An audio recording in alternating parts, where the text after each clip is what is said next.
Hello दोस्तों, आज हम लोग पढ़ने जा रहे हैं क्लास से बिहार बीटीसी क्लास 6 अध्याय नंबर 12 दूरी मापन एवं गति। तो आइए हम लोग चैप्टर शुरू करते हैं। आपने खेलते हुए कई बार दूरी नापी होगी। बताइए, कबड्डी के मैदान के एक छोर से दूसरे छोर की दूरी कैसे नापते हैं? गिल्ली डंडे के खेल में घोंची से गिल्ली की दूरी कैसे नापते हैं? कुएं की गहराई कैसे नापते हैं? अपने स्वयं की लंबाई आप कैसे नापेंगे? बाजार में दुकानदार कपड़ा कैसे नापता है? अमीन खेत की लंबाई चौड़ाई कैसे नापता है? अपने गांव से पास के शहर की दूरी आप कैसे नापेंगे? दर्जी हमारे कपड़े की नाप कैसे लेता है? ये सब चीज़ें हैं। अब आते हैं सबसे लंबा कौन। क्रियाकलाप 1। दो विद्यार्थियों को पास पास खड़ा करके आप उनकी लंबाई का तुलना कर सकते हैं। जो आप चित्र लंबाई की तुलना चित्र नंबर 12.2 में देखते हुए अपने मित्र के साथ कीजिए। ये 12.2 है। देखिए इसमें कैसे नापा जा रहा लंबाई। उसके बाद है किसका कमरा लंबा। करीम और गुल्लू अलग अलग कक्षाओं में पढ़ते हैं। एक दिन दोनों इस बात पर उलझ गए।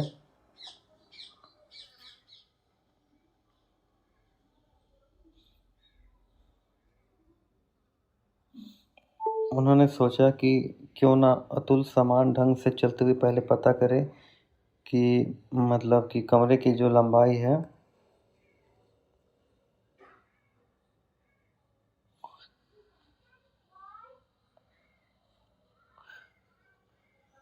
कितने कदम है। फिर वो इसी तरह शबाना की कक्षा की लंबाई नाप कर पता करे उसकी कक्षा कितनी लंबी। ठीक है, तो ये लोग मतलब पैर से चलते हुए लोग लंबाई निकालते हैं।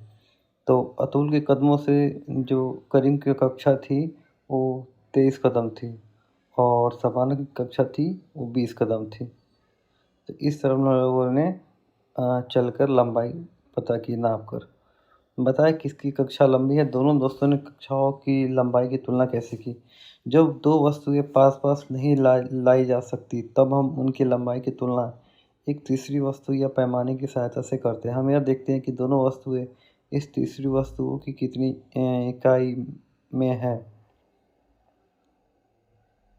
इस प्रयोग में हम तीसरी वस्तु पैमाना अतुल का कदम था।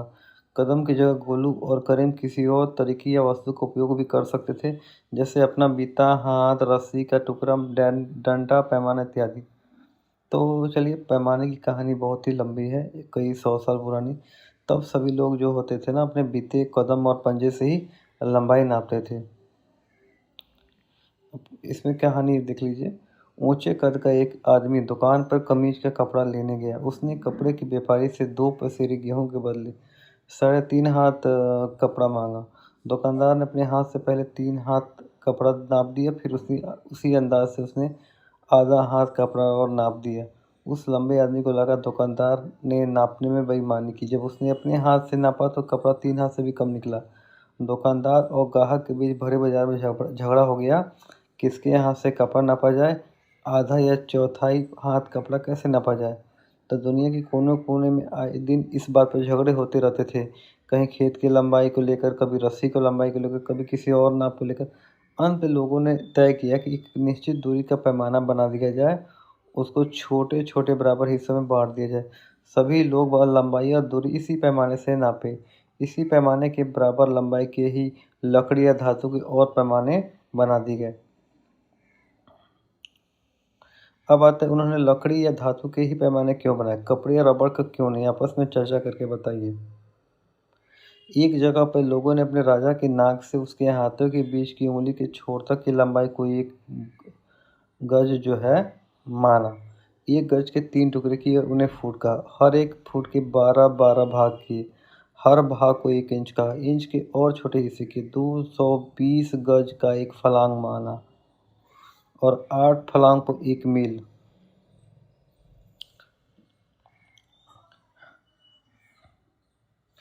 दुनिया के अन्य देशों ने भी अलग अलग पैमाने तय किए। इससे लोगों को सहूलियत हुई। बस एक दिक्कत बाकी रह गई। कई देशों का पैमाना दूसरे देशों के पैमाने से भिन्न होता था। इससे देशों के बीच व्यापार में काफ़ी असुविधा होती थी।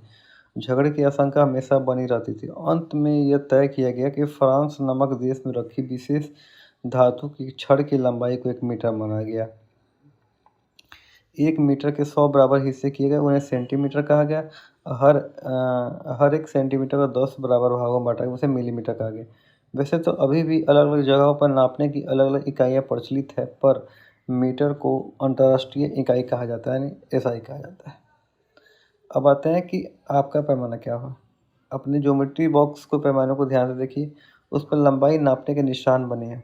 पैमाने पर लिखे अंक में सेंटीमीटर की माप है। हर एक सेंटीमीटर 10 बराबर भागों में बटा है। सेंटीमीटर का 10वां भाग होता है मिलीमीटर।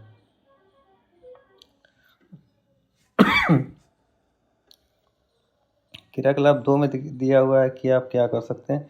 इसमें एक पिक्चर भी दिया हुआ है कि लड़की ग्राफ पेपर को काटकर पैमाना बना रही है। देखिए दिमाग को असर कीजिए, स्केल है, उस पर जो लिखा हुआ है उसमें 1 सेंटीमीटर कितने भाग किए गए हैं। इसके एक छोटे भाग को क्या कहते हैं। आपके द्वारा बनाए गए पैमाने में हर छोटा भाग कितने मिलीमीटर के बराबर है। इससे कम कितनी लंबाई माप सकते हैं। किसी पैमाने से कम मापी जा सकने वाली दूरी को उस पैमाने की अधिकतम माप कहते हैं। किसी पैमाने का इस्तेमाल करने से पहले उसकी अधिकतम माप जरूर पता करनी चाहिए। 1 मीटर कितना बड़ा है। 1 मीटर के पैमाने के छड़ या फीता को देखिए। 1 मीटर में कितने सेंटीमीटर, 1 सेंटीमीटर में कितने मिलीमीटर है। 1 मीटर में कितना मिलीमीटर होगा, ज्ञात कीजिए। क्या आपकी लंबाई 1 मीटर से अधिक है। 1 किलोमीटर कितना बड़ा होता है। किलो का मतलब होता है 1000, जैसे 1 किलोग्राम का मतलब है 1000 ग्राम। इसी तरह 1 किलोमीटर का मतलब है 1000 मीटर। उसी तरह लिखा हुआ 1 इंच बराबर 2.54 सेंटीमीटर। 1 गज बराबर 3 फीट, 3 फीट बराबर 1 गज, और 12 इंच बराबर 1 फुट। 3 फीट बराबर 1 गज और 1 फुट बराबर 12 इंच। पैमाना से मापने का सही तरीका। जिस चीज़ की लंबाई मापनी उसके साथ पैमानों को समानांतर रखिए। फिर वस्तु के दोनों छोरों के बीच कितने सेंटीमीटर, ये पैमाने से गिन लीजिए। ठीक है। इसमें दिया हुआ चित्र 12.7 में कि 15 सेंटीमीटर स्केल पर माचिस की तीली की लंबाई जो है ना वो 3.7 सेंटीमीटर।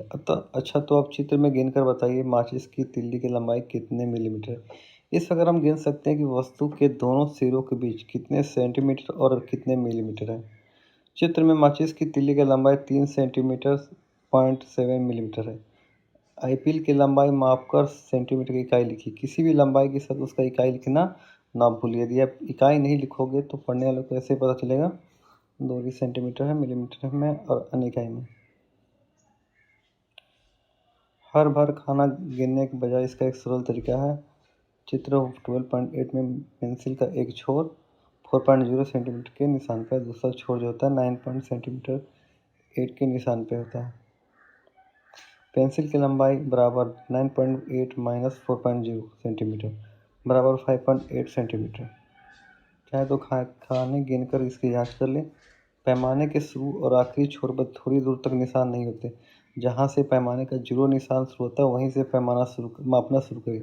यदि आपका पैमाना टूटा या किसी और कारण से उस पर जीरो का निशान नहीं है तो भी आप पैमाने का इस्तेमाल कर सकते हैं। इसका तरीका वही है जो आपने अभी पेंसिल की लंबाई निकालने के लिए किया है।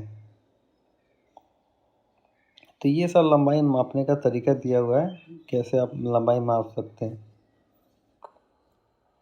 चित्र 12.11 में आपने सीखा कि जिस वस्तु की लंबाई नापनी हो उसे पैमाने के समानांतर रखना चाहिए। यदि पैमाना तिरछा रखा हो जैसा 12.11 में दिया हुआ है तो दूरी मापने में गलती हो जाती है। अब आप समझ गए होंगे सही माप के लिए वस्तु, पैमाने और आँख की स्थितियों का अपना अपना महत्व है।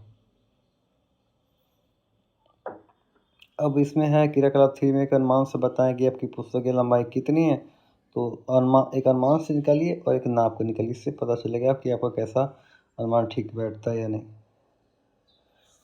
तो ये सब दिया हुआ है कि हम किसी वक्र रेखा की लंबाई सीधे मीटर पैमाने का उपयोग करके नहीं माप सकते। वक्र रेखा की लंबाई मापने के लिए हम धागे का इस्तेमाल करते हैं। अब इसमें है क्रियाकलाप 4 में क्या करना है।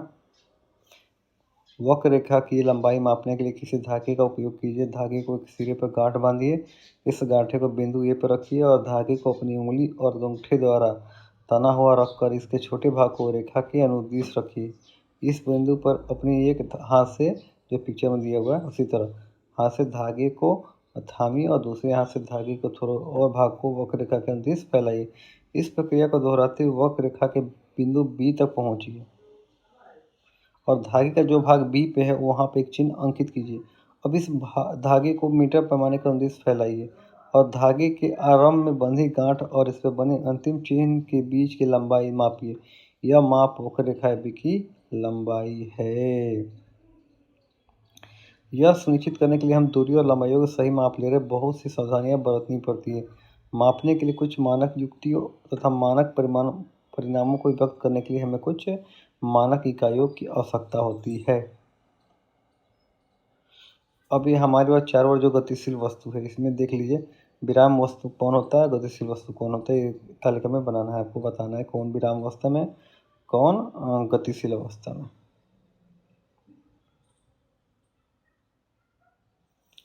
इसमें एक चींटी का एग्जाम्पल दिया कि चींटी का गति मतलब की दिशा क्या है, क्या किसी वस्तु किसी में परिवर्तन जैसी दिखाई देती है, आप ऐसा नहीं मानते। तो ये सब दिया हुआ है कि आप मतलब गति के बारे में कि घड़ी की सुई कैसे गति करती है, पंख के डंडे कैसे गति करते हैं, तो ये सब दिया है। ये गति रियल गति सब मतलब ये गति के बारे में दिया हुआ है। देखिए आपने सीधी सड़क पर, देखिए सरल लिखी गति का उदाहरण दिया जा रहा है। आपने सीधी सड़क पर किसी वाहन की गति, किसी परेड में सिपाही के मार्च पास्ट की गति, किसी गिरते पत्थर की गति का अवलोकन किया है। यह किस प्रकार की गति है? 100 मीटर दौड़ प्रतियोगिता में धावक भी सरल रेखा के अनुदिश दौड़ते हैं। क्या आप अपने चारों ओर देखकर इस प्रकार के और उदाहरण सोच सकते हैं? इन सभी उदाहरण में हम देखते हैं कि वस्तुएं सरल रेखा के अनुदिश गति कर रही है। इस प्रकार की गति को सरल रेखीय गति कहते हैं। उसके बाद देखिए एक छोटा पत्थर लीजिए, उसको एक धागे से बांधिए और अपने हाथ से तेजी से घुमाइए। पत्थर गति को ध्यान से देखिए। हम देखते हैं कि पत्थर वृत्तीय पथ पे गति कर रहा है। इस गति के दौरान पत्थर की आपके हाथ से दूरी समान रहती है। इस प्रकार गति को वर्तुल गति या घूर्णन